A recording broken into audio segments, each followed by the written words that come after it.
Biar hidup kami Tuhan selalu punya gairah untuk menyenangkan hati-Mu. Telah sekian lama kami sibuk mencari kesenangan kami sendiri, tapi mungkin kami suka lupa untuk memikirkan, untuk merenungkan apa yang menjadi kesenangan Tuhan. Biar pada pagi hari ini Tuhan, kami boleh diingatkan kembali lewat pujian yang barusan kami naikkan. Itu bukan lip service biasa, tapi boleh jadi sebuah komitmen untuk kami mau merenungkan, mempertimbangkan, memikirkan apa yang menjadi kesenangan Tuhan dalam hidup kami. Tuhan, pada pagi hari ini Tuhan, kami datang, kami sujud di tahta hadirat-Mu, kami memohonkan isi hati Tuhan dilepaskan di tengah-tengah kami. Kami mau merendahkan hati kami, merendahkan diri kami, supaya kami bisa menyerap apa yang menjadi isi hati Tuhan. Wahyukan kepada umat-Mu, sebab tanpa Roh-Mu yang kudus, kami tidak mungkin bisa mengerti apa yang menjadi rahasia Tuhan. Terima kasih Bapa, kami datang dengan sikap hati yang siap, lapar dan haus, dan kami berdoa benih kebenaran firman-Mu boleh berbuah lebat dalam hidup kami. Terima kasih, dalam nama Tuhan Yesus kami berdoa. Amin. Silakan duduk, puji Tuhan. Thank you Praise and Worship Team. Saya percaya kita semua diberkati. Apa kabar saudara? Sebagian sudah berangkat, sudah holiday. That's good. Dan saudara yang masih tetap di sini, tetap beribadahlah ya. Kalau minggu depan saudara sudah tidak ada, sudah berangkat, berliburlah dengan sukacita. Tapi kalau saudara ada di Jakarta, daripada hanya tidur-tidur di rumah ya, lebih baik kita tetap berkumpul dan beribadah. Amin. Oke. Saudara, saya mau ajak kita buka satu ayat dulu, 2 Timotius 2 ayat yang ke-8. Saya akan mengawali dari sini. Kalau saudara senang dengan judul khotbah, saya ingin membagikan tentang esensi Natal. Tentang esensi Natal. 2 Timotius 2 ayat yang ke-8. Kita mulai dari sini dulu.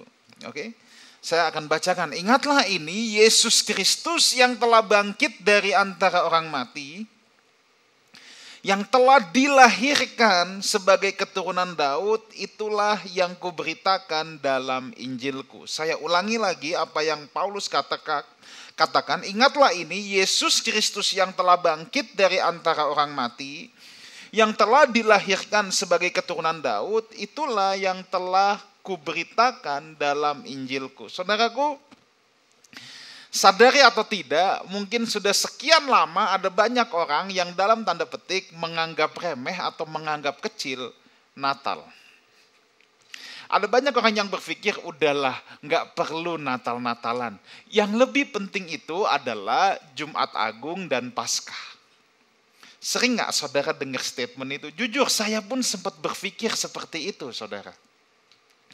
Sebenarnya kita tidak perlu mempersoalkan mana yang lebih penting. Tapi yang jelas, apa yang Alkitab katakan, ya, ini satu paket. Yesus Kristus yang telah bangkit dari antara orang mati, yang telah dilahirkan sebagai keturunan Daud. This is one whole package yang jangan dipisah-pisahkan. Kelahiran, kematian, dan kebangkitan itu adalah inti berita Injil, kata Paulus. Kita jangan comot yang satu, menyingkirkan yang lain, kemudian anggap yang lain tidak penting. Enggak, kelahiran Yesus pun itu penting. Ini adalah yang Paulus katakan. Jadi kalau yang namanya Injil itu, ya jelas harus ada kelahiran, kematian, dan kebangkitan. Ini satu paket. Apalagi saudara, lebih parahnya lagi, lebih rusaknya lagi. Ada begitu banyak orang Kristen yang berpikir bahwa, ingat, saya katakan ini karena saya juga sempat berpikir seperti ini. Bahwa 25 Desember itu nggak penting. Atau hari Natal itu nggak penting. Karena Yesus itu juga bukan lahir pada 25 Desember. Itu adalah adopsi dari pagan, adopsi dari penyembahan berhala. Dan kemudian kalau saudara tanya Google, ya, tanya Mbah Google, ada orang yang bilang Google itu seperti Tuhan, tanya apapun saudara, Google akan kasih jawaban ya. Kasih jawabannya lebih cepat lagi daripada jawaban doa kita kadang-kadang ya. Kalau saudara ketik di Google, jangan ketik sekarang, ketik di rumah aja. Kalau saudara ketik di Google Natal 25 Desember, maka saudara akan ketemu sederetan artikel-artikel dari atas ke bawah berhalaman-halaman yang menyatakan bahwa tanggal 25 Desember itu penyembahan dewa matahari, itu penyembahan berhala yang diadopsi oleh kekristenan dan lain sebagainya. Hal-hal ini yang membuat orang semakin mengecilkan Natal dan menganggap Natal itu tidak penting. Nah, saya tidak akan bahas ini tentang Desembernya ya, tapi saya encourage hari Kamis besok di Witok. Saudara pastikan melihat itu.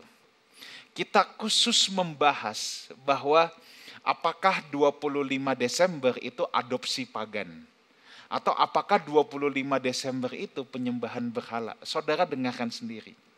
Tapi intinya saudara, yang mempropagandakan Desember sebagai adopsi penyembahan dewa matahari itu baru dipropagandakan abad ke-17 oleh orang-orang barat. Karena Google punyanya orang barat ya, jadi mereka yang menguasai.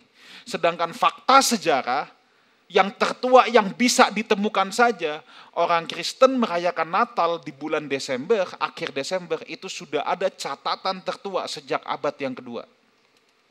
Ingat ya, propaganda Natal itu menjadi dibilang penyembahan dewa matahari ini itu baru muncul abad ke-17. Nah, nanti saudara dengarkan sendiri versi komplitnya ya. Nah, tapi yang jelas gini saudara ya. Jangan anggap remeh peristiwa Natal. Kedatangan Yesus ke bumi itu sangat penting untuk diperingati dan sangat penting untuk diberitakan. Kenapa sangat penting? Tentunya Yesus itu bukan seperti manusia yang kalau lupa diucapin ulang tahun terus ngambek. Ya. Kita perlu merayakan Natal itu bukan takut Tuhan ngambek kalau kita lupa ucapin happy birthday Tuhan Yesus. Enggak, bukan itu. Tetapi kedatangannya sangat perlu untuk diberitakan karena esensinya ada pada Sang Raja ke bumi membawa sebuah sistem yang baru. Sebuah sistem pemerintahan Allah di bumi ini. Nah, khusus tentang ini kalau saudara minggu lalu nggak hadir, saudara harus dengar di YouTube. Pastor Elia Makarawung telah menjabarkan dengan sangat baik. Please, that's very open-minded, sangat membuat wawasan saudara terbuka dan it's very biblical. Jadi kalau saudara minggu lalu tidak hadir, saudara buka di YouTube yang hari ini. Sebab YouTube kita itu ditelatin 1 minggu ya. Jadi nanti kalau saudara minggu lalu nggak hadir, nanti saudara pulang atau besok, ingat, saudara harus belajar apa yang ditampilkan YouTube Lifehouse Community hari ini. That's very good. Kedatangan Yesus membawa sebuah sistem yang baru, sistem pemerintahan Allah. Makanya jangan berpikir bahwa Natal itu tidak penting. No, ini sangat penting karena Sang Raja turun ke bumi, turun ke dunia, membawa sistem yang baru, mengganti sistem yang lama, merobohkan sistem yang lama. Nah, sistem pemerintahannya ini yang Tuhan bawa ke bumi ini, itu berbeda sama sekali dengan sistem yang ada di dunia. Kalau sistem yang ada di dunia ini, yang memiliki kuasa harus dilayani. Itu sistem dunia. Tapi kalau sistem kerajaan Allah, yang memiliki kuasa justru harus melayani. Makanya memang kerajaan Allah itu katanya, kata penulis buku bilang itu kerajaan yang sungsang, upside down kingdom. Karena memang pola-polanya sangat terbalik. Ditampar pipi kiri, beri pipi kanan. Tentunya orang kan senangnya ditampar pipi kiri, gua balas 10 kali kan gitu. Tapi sistem kerajaan Allah, sistem yang Tuhan tawarkan itu memang sistem yang sama sekali berbeda dengan apa yang dunia tawarkan.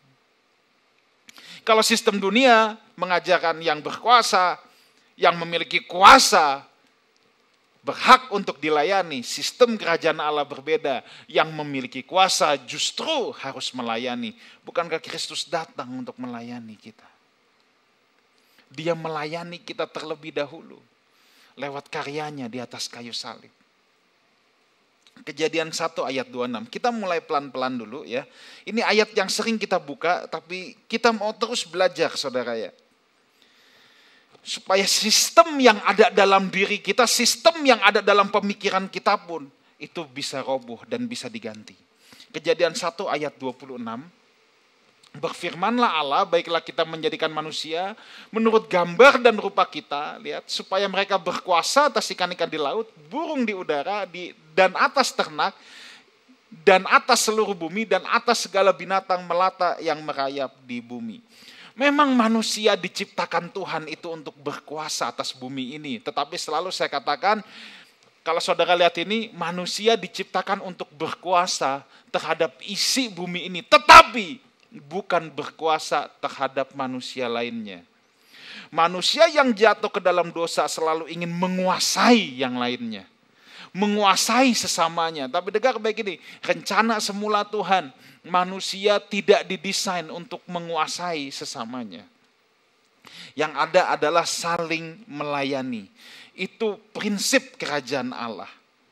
Dan kalau dikatakan berkuasa di sini, jalannya bagaimana? Nah, sistem pemerintahan Allah menyodorkan berkuasa melalui jalan melayani. Memerintah melalui jalan melayani. Bukan melalui jalan dilayani, tetapi melalui jalan melayani. Untuk bisa berkuasa dengan cara melayani, saudara ya. Untuk bisa memerintah dengan cara melayani, kita tidak punya jalan yang lain selain kita belajar sendiri, belajar langsung dari Tuhan Yesus. Kita harus belajar sendiri, belajar langsung dari Tuhan Yesus itu sendiri. Bagaimana raja itu datang ke dalam dunia ini. Yuk kita belajar sama-sama pelan-pelan. Filipi 2 ayat yang ketiga sampai dengan ayat yang ke-8. Saya mulai dari sini, Filipi 2 ayat 3 sampai ke-8. Ya. Kita tidak punya cara lain selain kita belajar dari Tuhan Yesus sendiri. Ya. Kita sudah sepakat dulu, manusia didesain untuk memerintah, untuk berkuasa, tapi dengan cara melayani. Yang kayak gimana sih? Belajar dari sang raja yang sudah datang ke dunia ini terlebih dahulu. Dia yang membuat pathway-nya, dia yang membuat rutenya. Filipi 2 ayat yang ketiga sampai yang ke-8. Dengan tidak mencari kepentingan sendiri atau puji-pujian yang sia-sia, sebaliknya, hendaklah dengan rendah hati yang seorang menganggap yang lain lebih utama daripada dirinya sendiri. Orang yang bisa melayani itu harus menganggap orang lain lebih penting dari dirinya sendiri. Kalau enggak, dia gimana bisa melayani? Halo? Kita bisa melayani kalau kita bisa menganggap orang yang kita layani lebih penting dari diri kita sendiri. Selama kita anggap diri kita sendiri sebagai pusat dunia, selama kita anggap diri kita sendiri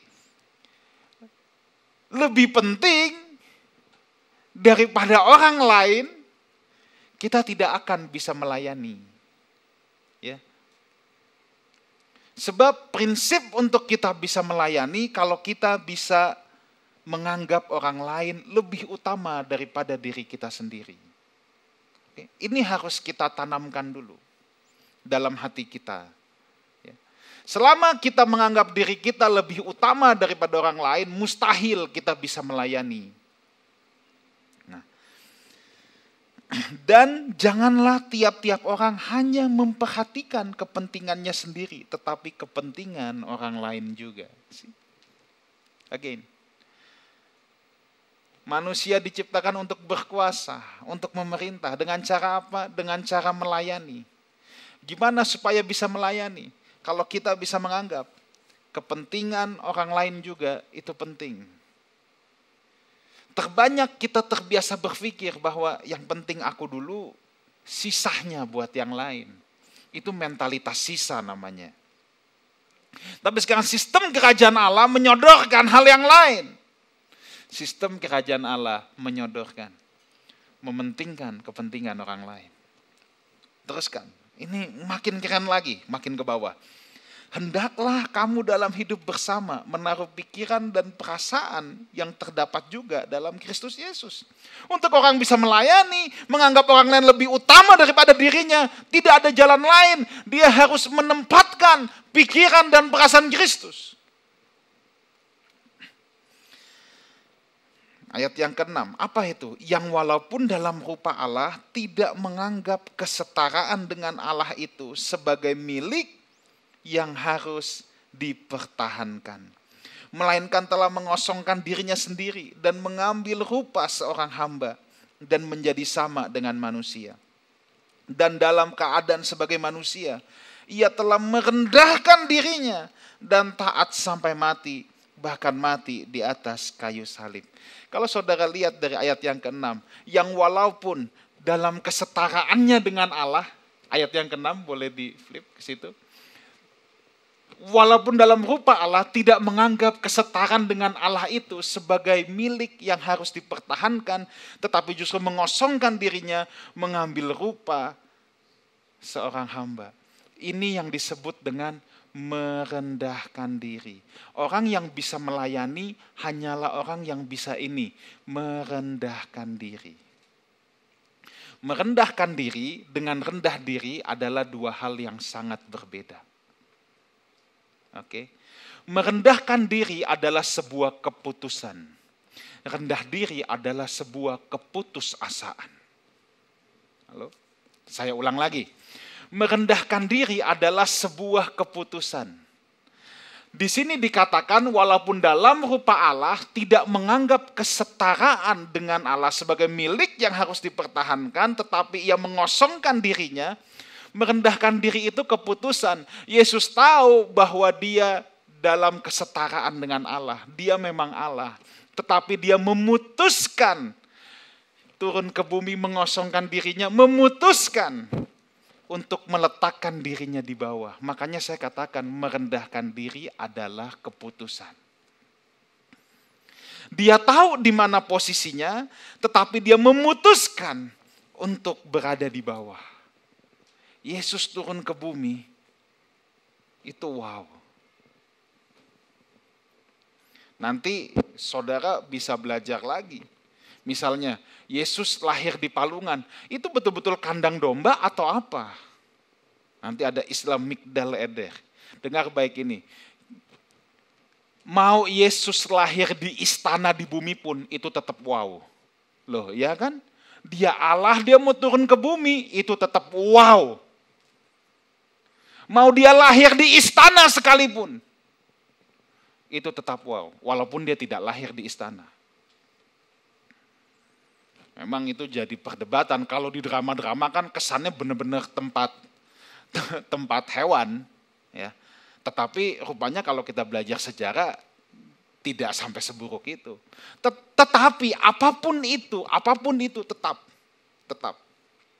keputusan Yesus untuk turun ke bumi itu luar biasa. Dia harus memutuskan untuk merendahkan dirinya. Kesetarannya dengan Allah, posisinya di atas, dia dengan kesadaran, dia meletakkan dirinya di bawah. Kalau orang rendah diri, itu bukan keputusan. Dia tidak tahu di mana posisinya. Dia hanya putus asa aja, makanya saya katakan rendah diri itu keputusasaan. Karena dia putus asa, dia merasa inferior. Dia merasa, aku mah gak bisa apa-apa. Makanya dia meletakkan dirinya di bawah. Itu bukan karena sengaja, dia tidak tahu siapa dirinya. Tapi secara otomatis dia langsung merasa bahwa dia ada di paling bawah. Karena aku memang gak bisa apa-apa. Rasa inferior, itu rendah diri. Tapi kalau merendahkan diri, kita tahu di mana posisi kita. Di mana posisi saudara kira-kira? Kalau saya tanya, di mana posisi saudara? Ini nggak ada urusan dengan saudara punya perusahaan 3, 5, atau saudara hanya bekerja di sebuah perusahaan. Posisi saudara adalah anak Allah. Halo? Ya kan? Posisi saudara adalah anak raja. Posisi saudara dan saya adalah anak Allah. Tapi kalau kita mau belajar merendahkan diri, kita memilih untuk meletakkan diri kita di bawah. Ketika kita bisa memilih ini, baru kita bisa melayani sesama. Baru kita bisa melayani yang lain. Selama kita mau taruh diri kita di atas, kita tidak akan bisa melayani. Sebab yang di atas hanya tunggu untuk dilayani. Tetapi kalau kita mau belajar merendahkan diri, seperti teladan Tuhan Yesus ini, baru kita bisa melayani. Kedatangan Yesus ke dunia ini luar biasa. Sebab dia memperagakan bagaimana merendahkan diri itu. Dari posisi di sorga yang sangat mulia, dia turun dalam kehinaan manusia. Nah, rendah hati, dengar baik ini, rendah hati adalah produk dari keputusan merendahkan diri setiap hari. Rendah hati itu tidak datang tiba-tiba, rendah hati itu tidak datang secara mendadak, rendah hati itu tidak bisa dibuat-buat, jalan membungkuk bukan berarti dia rendah hati. Tapi rendah hati adalah sebuah sikap hati, sikap hidup yang merupakan produk dari merendahkan diri. Kalau kita tidak bisa merendahkan diri, menempatkan diri kita di bawah, kita tidak akan bisa memiliki apa yang namanya kerendahan hati. Ya, nggak bisa. Selama kita masih mau di atas, kita tidak akan bisa memiliki kerendahan hati. Nah, kalau kita tidak memiliki kerendahan hati, cenderungnya hati kita keras dan kita sulit untuk diajar dan sulit untuk belajar. Itu sudah pasti. Kok tahu? Saya dulu juga mengalaminya. Saya belajar untuk hal yang satu ini, yang namanya rendah hati. Manusia pada dasarnya hanya akan kepengen belajar, hanya bisa belajar dari orang yang dia rasa di atasnya dia. Ini naluri dasar manusia. Mana mau anak SMP suruh belajar sama anak SD, ya enggak? Ya kan? Naluri dasar manusia adalah dia hanya bisa belajar dari orang yang dia rasa ada di atasnya dia. Kalau dia rasa orang ini di bawahnya dia, kita akan, ini naluri manusia dulu ya, ini kita akan merasa, lu siapa? I can learn from you. That's why tadi perlu belajar dulu yang namanya merendahkan diri, memposisikan diri di bawah. Kalau kita sudah belajar apa yang namanya memposisikan diri kita di bawah, rendah hati itu produk sikap, produk itu. Dan ketika kita punya kerendahan hati, maka kita bisa belajar dari siapa saja yang kita jumpai. Dulu saya begitu, saudara. Saya sulit untuk mendengarkan orang, saya sulit untuk belajar dari yang lain. Karena saya pikir saya S3, jadi kalau orang yang mau ngajarin saya minimal harus S3 juga. Atau profesor, kalau baru S2 nggak usah ngomong. Lah dulu kan begitu. Dan itu membuat kita justru menjadi arogan. Tapi ternyata ketika kita belajar merendahkan diri, kita meletakkan diri kita di paling bawah. Kerendahan hati adalah sikap yang keluar. Kalau kita bisa merendahkan diri, maka kita bisa belajar dari siapapun yang kita jumpai. Kita bisa mendengarkan siapapun.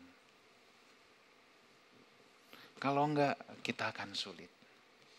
Kita akan sulit. Dan faktanya, memang kita bisa belajar dari siapapun yang kita jumpai. Never underestimate orang. Dan kemudian saya belajar bahwa memang pelayanan di zaman akhir ini adalah pelayanan tubuh. bukan pelayanan satu orang lagi, bukan pelayanan Superman lagi, tetapi pelayanan super team. Di mana kita tidak bisa jadi segalanya, dan semua kita terkait dalam suatu tubuh Kristus. Ada yang jadi mata, tangan, mulut, kepala, hidung, dan lain sebagainya. Kalau kita merasa superior, kita merasa lebih penting. Coba bayangkan, kalau mata saudara merasa lebih penting daripada kaki saudara, wah itu repot saudara ya. Repot nggak? Repot. Kalau kakinya sakit aja tidak bisa jalan, biarpun bisa melihat. Kalau kaki merasa lebih penting, wah itu repot nggak? Repot juga.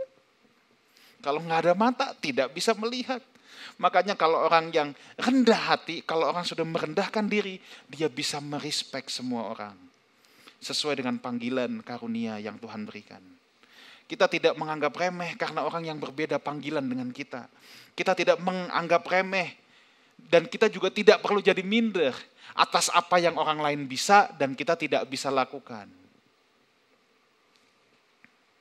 Kita bisa merespek semua orang. Tapi untuk itu kita perlu yang namanya ini, merendahkan diri. Peristiwa Natal, Yesus mencontohkan bagaimana manusia harus belajar merendahkan diri.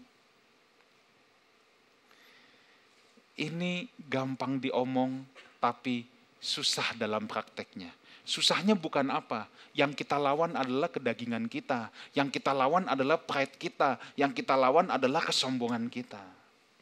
Sebenarnya ini bukan hal yang sulit, hal yang bisa dijalani, tetapi lawan untuk belajar merendahkan diri namanya si aku, itu yang susah. Tapi percayalah, selama kita tidak punya yang namanya sikap hati ini, kita tidak akan bisa menerima banyak hal, kita tidak akan bisa belajar banyak hal dalam hidup ini. Sebab ingat begini, pewahyuan Tuhan tidak pernah dicurahkan hanya kepada satu orang saja. Alkitab saja ditulis oleh 40 penulis. Tuhan mewahyukan kebenarannya kepada setiap saudara, orang-orang yang saudara jumpai. Makanya kalau di live cell, kita semuanya harus ngomong.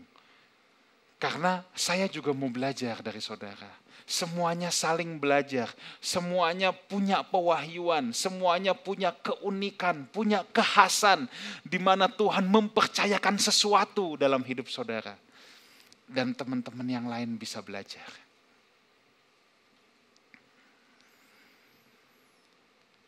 Kalau enggak, sulit kita untuk belajar lebih jauh lagi.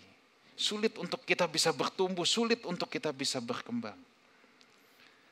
Natal, Sang Raja turun ke dunia. Mengambil posisi yang rendah untuk melayani. Nah, tapi saya mau teruskan gini.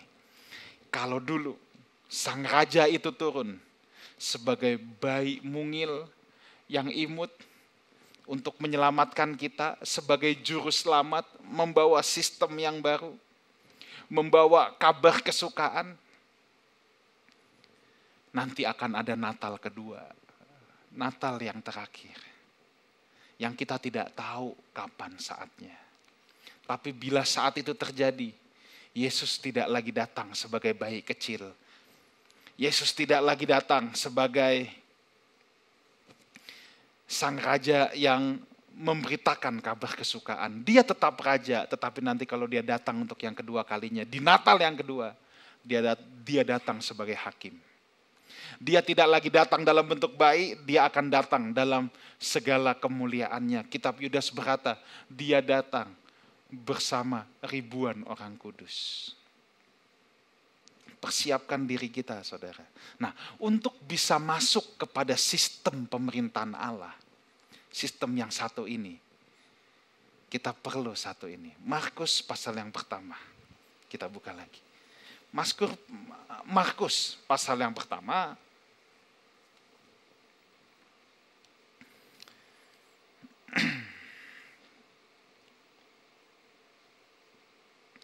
Ayat 2 sampai 4.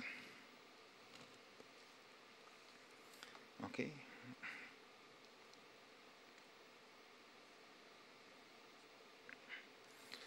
Markus 1 ayat 2-4. Seperti ada tertulis dalam kitab Nabi Yesaya, lihatlah aku menyuruh utusanku mendahului engkau. Ia akan mempersiapkan jalan bagimu. Ada suara orang yang berseru-seru di padang gurun, persiapkanlah jalan untuk Tuhan, luruskanlah jalan baginya. Demikianlah Yohanes Pembaptis tampil di padang gurun dan menyerukan, bertobatlah dan berilah dirimu dibaptis, dan Allah akan mengampuni dosamu. Dengar baik. Untuk masuk ke dalam sistem pemerintahan Allah, pintu masuknya tuh cuma satu. Namanya apa? Pertobatan. Tapi again, hanya orang yang rendah hati yang bisa bertobat. Nah, ya kan? Tanpa kerendahan hati, kita tidak mungkin bisa bertobat. Tanpa kerendahan hati, tanpa kita terlebih dahulu merendahkan diri kita, kita tidak mungkin bisa bertobat. Dan sayangnya begini, satu-satunya pintu masuk kepada sistem pemerintahan Allah yang Tuhan telah sediakan, jalannya cuma satu, pertobatan. Gak ada pintu yang lain, tidak ada the expressway, tidak ada jalan pintas yang lain. Saudara mau masuk kepada sistem ini, pintunya cuma satu, pertobatan. Makanya Yohanes Pembaptis mempersiapkan jalan bagi datangnya sistem kerajaan yang baru itu, yang akan diberitakan oleh Tuhan Yesus. Dan seruan dia, bertobatlah sebab kerajaan Allah sudah dekat. Dengar baik ini, pertobatan itu bukan pilihan, pertobatan adalah perintah. Bagi kita pertobatan adalah perintah dan bukan pilihan. Makanya semua kata di Alkitab, bertobatlah, itu kalimat imperatif, itu kalimat tanda seru. Karena memang ya untuk saudara dan saya yang mengenal Tuhan, tidak ada pilihan, aku mau bertobat kayak enggak, pertobatan itu perintah, bukan pilihan. Kita nggak punya pilihan, bertobat adalah perintah. Dan Tuhan memerintahkan kita untuk bertobat. Berilah dirimu dibaptis, nah itu tanda pertobatan. Kalau saudara belum dibaptis, saya encourage saudara. Bukti dari pertobatan adalah menyerahkan diri dibaptis. Sebagai tanda kita mati bersama dengan Kristus. Dan kita dibangkitkan bersama dengan Kristus. Jadi kalau saudara belum dibaptis, let us know. Let me know langsung juga tidak apa. Ya, itu tanda pertobatan. Dan pintu masuk ke dalam sistem kerajaan ini, enggak ada jalan lain, adalah pertobatan. Nah, khotbah yang keras, selalu saya katakan. Khotbah yang keras itu bukan khotbah yang teriakin dosa moral. Jangan mencuri, jangan berzina. Yang diungkapkan dengan suara lantang. Itu enggak usah Kristen. Agama manapun juga tahu itu salah. Khotbah yang keras adalah sekalipun disampaikan dengan lembut, tetapi men-challenge, mengganti sistem pemerintahan yang ada dalam diri kita. Dari sistem pemerintahan keakuan, sistem pemerintahan mementingkan kepentingan sendiri, sekarang diganti dengan sistem pemerintahan yang baru, sistem pemerintahan kerajaan Allah. Itu khotbah yang keras. Khotbah yang men-challenge kita untuk kita mau mengambil di posisi yang rendah supaya kita bisa melayani sesama. Akhir kata, saya mau ingatkan buat kita semua, jangan lupa saksikan We Talk Kamis besok. Ini akan sangat menarik sekali. Apakah 25 Desember itu adopsi penyembahan berhala atau bukan? Dan esensi Natal buat kita, ini bukan soal perayaannya, bukan soal jalan-jalan kemananya, bukan soal baju barunya, bukan soal nanti ucapin happy birthday buat Tuhan Yesus, tetapi kita mau belajar dari Sang Raja kita, yang walaupun dalam kesetaraan dengan Allah, tidak menganggap kesetaranya itu, keserupannya itu sebagai milik yang harus dipertahankan. Dia ambil rupa seorang hamba, dia meletakkan dirinya di bawah. Saudara tidak boleh rendah diri, tetapi kita harus merendahkan diri. Merendahkan diri itu keputusan. Rendah diri itu keputusasaan. Kita bangkit berdiri, kita datang sama Tuhan.